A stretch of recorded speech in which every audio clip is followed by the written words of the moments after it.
सासाराम शहर है भैया। और सासाराम शहर में हमनी के बानी जा जाम में पकड़ाई बन जा भाई। देख सकते जा पीछे लौकत है ना सब कुछ पीछे लौकते बा कितना दिन जाम लागल। गौला छनी जाते हैं यहाँ। हाँ गौला छड़ी जाते हैं हमनी के गाड़ी घर गाड़ी देख सके जा फल उल के दुकान भाई ने ऐसा जाम दे के मिला यार।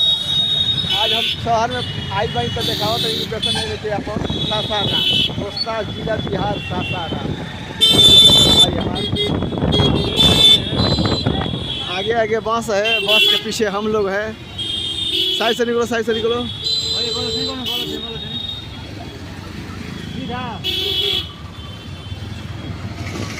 तो नमस्कार प्रणाम मेरे भाई।